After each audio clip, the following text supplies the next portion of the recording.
अस्सलाम वालेकुम, welcome back. सबसे पहले मैं डिपार्टमेंट ऑफ साइकोलॉजी में अरमान साहब और राना मुनव्वर साहब का शुक्रिया अदा करूँगा। उनकी वजह से आपको ये इम्प्रूवमेंट नज़र आ रही है। तो हम दोबारा थोड़ा सा रिवाइज़ करेंगे कि जो 5 famous concepts of justice practices by the society discussed by Plato in his book the Republic, those are first of them, fear of societal punishment. Why do men behave justly? इंसान ईमानदार क्यों रहता है? मुआशरे के खौफ की वजह से, मुआशरे में मौजूद लोगों के खौफ की वजह से।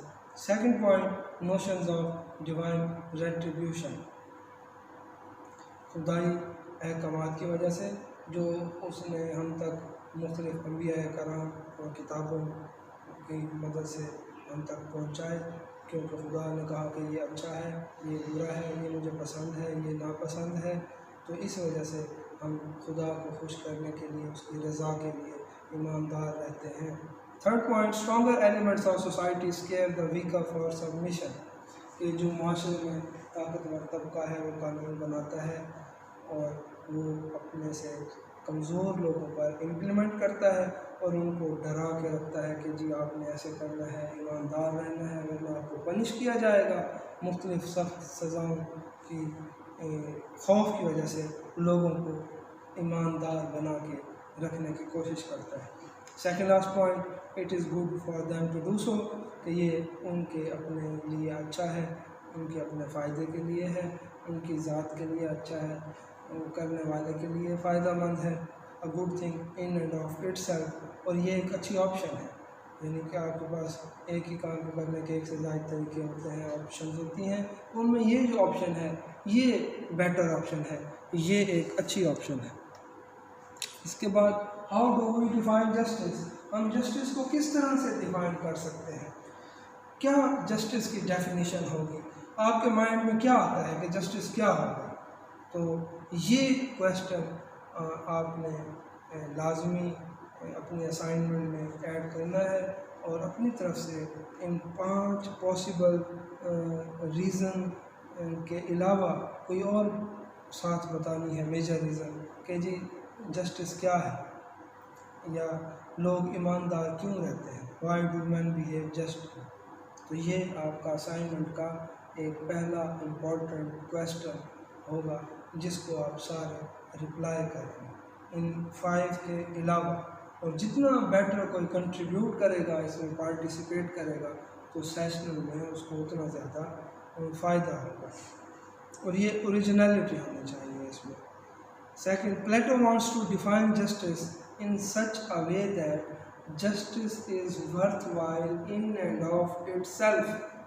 प्लेटो जस्टिस को इस तरह से डिफ़ाइन करना चाहता है कि खाली सिर्फ हमें ये ना पता चले कि ये जस्टिस है, बल्कि ये भी साथ साबित हो कि जस्टिस एक अच्छी चीज़ है, वर्थवाइल है, इम्पोर्टेंट है और इसमें करने वाले को भी फ़ायदा है।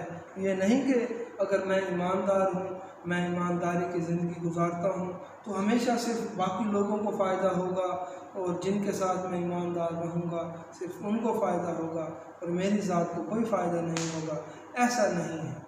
Firstly he discussed the famous concepts of justice practicing by the society. उसने जो सोसाइटी में फेमस कॉन्सेप्ट्स हैं जिसकी वजह से मुख्तलिफ मुआशरों में लोग ईमानदार रहते हैं उनको डिस्कस किया। After that he derived an analogous concept of societal, political and individual justice. तो एनालॉगस कॉन्सेप्ट को समझने के लिए पहले मैं बताता चलूँ एनोलॉजी। एनोलॉजी क्या होता है, एक इस तरह का कनेक्शन, डायरेक्ट कनेक्शन या इनडायरेक्ट कनेक्शन कि एक चीज़ अगर बढ़े तो दूसरी भी साथ इंक्रीज़ हो, अगर एक चीज़ की वैल्यू इंक्रीज़ होने की बजाय डिक्रीज़ हो तो दूसरे में भी असर पड़े और उतना ही असर पड़े, यानी कि इसकी अमाउंट अगर 70 इंक्रीज़ हो तो बी की अमाउंट भी 70 इंक्रीज़ हो। अगर ए की अमाउंट 70 डिक्रीज़ होती है तो बी की अमाउंट भी 70% ही डिक्रीज़ होनी चाहिए, वो 60 या 80 नहीं होना चाहिए। तो यहाँ पे प्लेटो एनालोगस कॉन्सेप्ट, एक एनालॉजी डिराइव करेगा, आगे हमें चल के बताएगा किस तरह अगर कोई मुआशरा ईमानदार होता है, उसमें जस्टिस का लेवल इंक्रीज़ होता है, तो उसमें रहने वाले लोग भी ईमानदार होंगे, उनका जस्टिस का लेवल भी वैसे ही इंक्रीज़ होगा। ऐसा पॉसिबल ही नहीं है कि लोग बेईमान हो, मुआशरा ईमानदार हो, या मुआशरा बेईमान हो और लोग ईमानदार हो। तो जो इंडिविजुअल है ये एक यूनिट है, ये एक स्मॉलेस्ट यूनिट ऑफ सोसाइटी है। इसी इंडिविजुअल से मिलके फैमिली बनती है और उस फैमिली से मिलके क्या होता है, सोसाइटी बनती है। तो प्लेटो की इस बुक रिपब्लिक में जो फर्स्ट 4 बुक्स हैं, फर्स्ट, सेकंड, थर्ड, फोर्थ, उसमें ये जस्टिस पे ही डिस्कस करेगा। He will identify political justice as harmony in a structured political body. तो उस मुआशरे में जो पॉलिटिकल बॉडी होगी उसमें हार्मनी होगी, उसमें जस्टिस होगा। तो इस तरह से वो उसको आइडेंटिफाई करता है।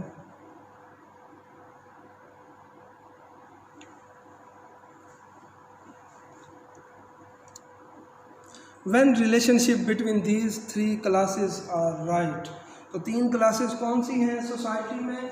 किसी भी सोसाइटी को अगर हम डिसेक्ट करें, काट के देखें, उसको एनालाइज करें, उसका ऑपरेशन करके देखें, तो हमें 3 बड़ी उसमें क्लासेस, मेजर क्लासेस नज़र आएंगी, जिसकी फर्दर सब क्लासेस बन सकती हैं। तो 3 क्लासेस कौन सी हैं?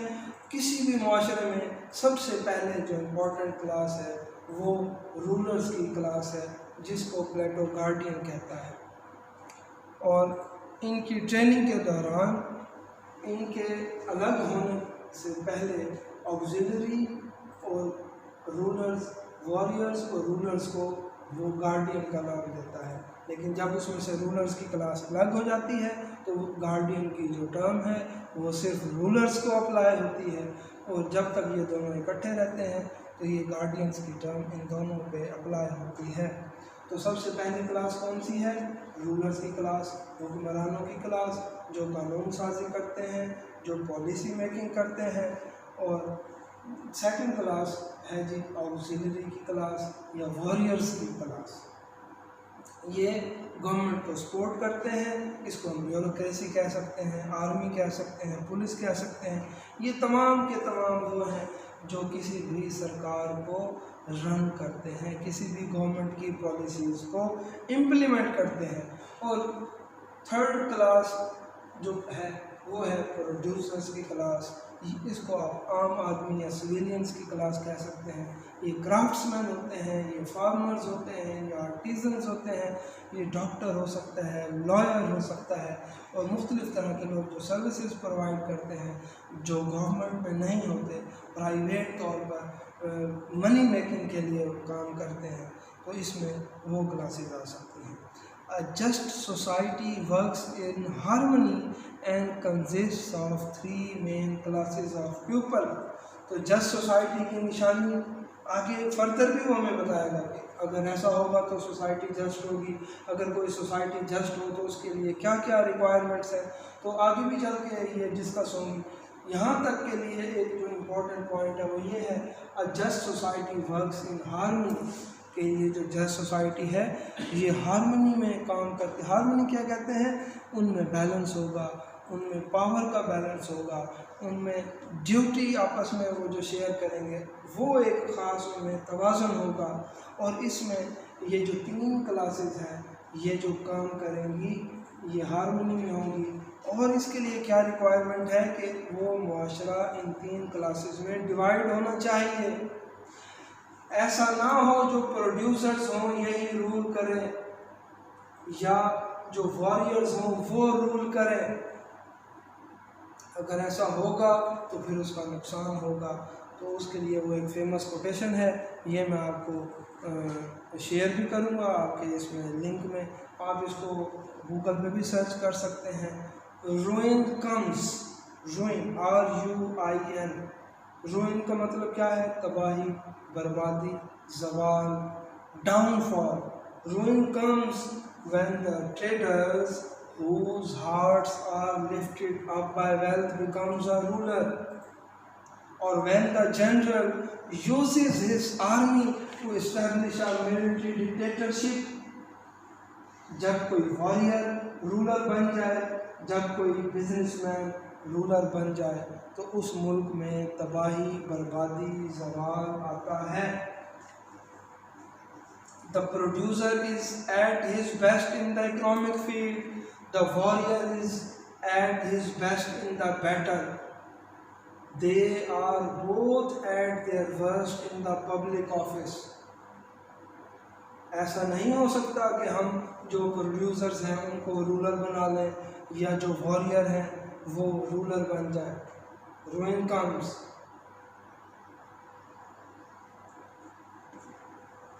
comes when the traders whose hearts are lifted up by wealth becomes a ruler, or when the general who uses his army to establish a military dictatorship. The producer is at his best in the economic field, the warrior is at his best in the battle. They are both at their worst in the economic field. Statesmanship, rulership is a science and an art. One must have lived for it and long been prepared. इसके लिए ख़ास तैयारी चाहिए। ये एक science भी है, ये एक आर्ट भी है। तो ये हम आगे पढ़ेंगे, what is science, what is art, and when a science becomes an art and one an art becomes a science, और ये दोनों आपस में कैसे इंटरलिंक्ड हैं, कैसे ज़रूरी हैं, कैसे जो है जो साइंस है ये रूट है आर्ट की, और जो आर्ट है ये फ्रूट है साइंस का। तो ये नेक्स्ट टॉपिक है, ये हम इस रिपब्लिक के बाद हम पढ़ेंगे। तो यहाँ तक के लिए ये ज़रूरी है। तो यहाँ पे वो प्लेटो बताता है, whereas in simpler matters like shoe making we assume that only a skilful person should serve our purpose. जब हमने जूता लेना हो, जूता बनवाना हो, तो हम अच्छे ब्रांड का लेते हैं, तो सारी मार्केट घूमते हैं, कोशिश करते हैं हश पपीज़ हो, बाटा हो, सर्विस हो, बोलचाल हो, फलां क्लास का हो, या मोची हो तो अच्छा, एक स्किलफुल पर्सन हो वो ये हमारा काम करे। While in politics we assume that anyone who knows how to get votes, he must knows how to administer a city or a state. जब सियासत की बात होती है, जब पॉलिटिक्स की बात होती है, जब हुक्मरान चुनने का टाइम आता है, तो हम कहते हैं कि हर वो शख्स, हर कोई भी शख्स जिसको वोट इकट्ठे करना आते हैं, जो ज़्यादा वोट ले ले, वो अच्छा रूलर है, वो अच्छा एडमिनिस्ट्रेटर है, वो अच्छा हुक्मरान है, वो काबिल आदमी है रूलरशिप के लिए। तो प्लेटो कहता है ऐसा नहीं है। Statesmanship is a science and an art. One must have lived for it and long been prepared. तो आगे जाके वो हमें बताएगा कि किस तरह a king should be a philosopher and a philosopher should be a king. क्यों एक बादशाह को फिलोसफर होना चाहिए और क्यों एक फिलोसफर को ही बादशाह होना चाहिए, क्यों इनके जो क्लैश ऑफ इंटरेस्ट हैं ये किसी भी माशरे के लिए ज़वाल का बाइस बन सकते हैं। इसके बाद वो बताता है, for example whenever we are ill we look for a doctor whose degree is guarantee of his specific preparation and technical competence. We do not look for a doctor who is handsome, who is beautiful, who is eloquent one.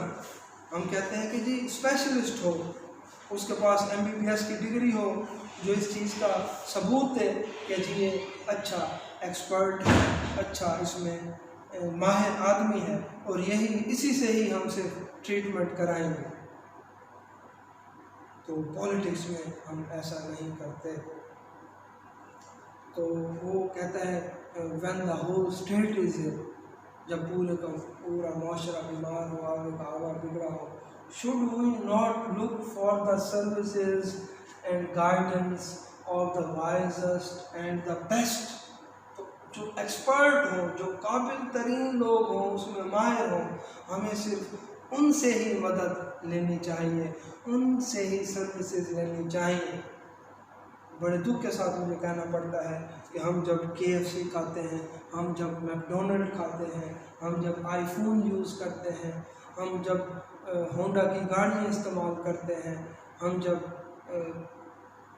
Multinational brand use करते हैं, तो हम ये नहीं देखते कि इनको बनाने वाला यहूदी है, इनको बनाने वाला ईसाई है, इनको बनाने वाला काफिर है।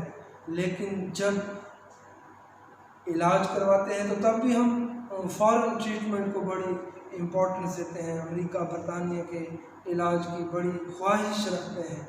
उनकी दवाई खाते हुए, पेनिसिलिन खाते हुए कभी हमने ये नहीं सोचा कि इसको बनाने वाला अलेक्जेंडर द फ्लेमिंग ज्यू था। एंटीबायोटिक खाते हैं तो हमने कभी इस चीज़ का ख्याल नहीं किया।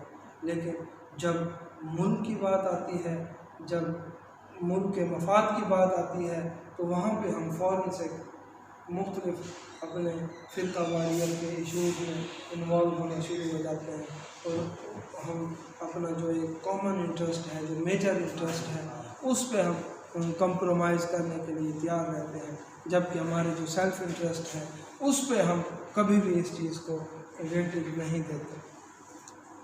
Justice is a principle of specialisation. तो प्लेटो कहता है कि जी जस्टिस की पहली क्या क्या खूबी है कि ये एक ऐसा कानून है जिसमें हर शख्स जो काम करेगा वो उसमें स्पेशलाइज्ड होगा, वो उसमें एक्सपर्ट होगा, वो उसमें माहिर होगा। Each group must perform its appropriate function. हर ग्रुप अपना अप्रोप्रिएट फंक्शन परफॉर्म करेगा। Only that function to which nature suited him. फितरती कुदरती तौर पर जिसके लिए वो बनाया गया है वो सिर्फ वही काम करेगा। And not interfere in any other business. इसके अलावा किसी दूसरे के काम में रुकावट नहीं डालेगा, अपने काम से काम रखेगा।